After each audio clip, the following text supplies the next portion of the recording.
రాహుల్ గాంధీపై విమర్శలు గుప్పించారు BJP MP Etela Rajender. Congress గెలిస్తే మిషన్లు పనిచేసినట్టు, లేదంటే పని చేయనట్టు అని కౌంటర్ ఇచ్చారు. రాహుల్ గాంధీ చౌకబారుగా మాట్లాడడం కరెక్ట్ కాదన్నారు.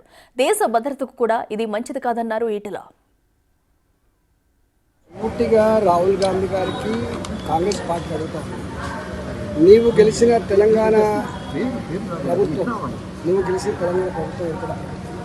ఇక్కడ కూడా మిషన్లే ఉన్నాయి. మరి నువ్వు ప్రభుత్వాలు నడుపుతున్న కర్ణాటకలో కూడా మిషన్లే ఉన్నాయి, మీరు గెలిచినటువంటి కేరళలో కూడా మిషన్లే ఉన్నాయి.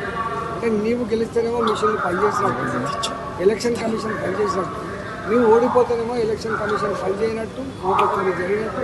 ఇది ఎక్కడ తీసుకోవాలని ఆలోచన. రెండవది, ఇవాళ రాజకీయాల కోసం, అధికారం కోసం దేశ భద్రతనే పరంగా పెడతా అంటే ఇది మంచి పద్ధతి కాదు.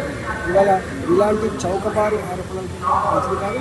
Election commission autonomous body, election supreme court కూడా ఆల్రెడీ జడ్జిమెంట్ ఇచ్చింది. దాని ప్రకారంగా నడుస్తూ ఉంటుంది తప్ప దానికి పార్టీకి ఏం సంబంధం ఉంటుంది, ప్రభుత్వానికి ఏం సంబంధం ఉంటుంది.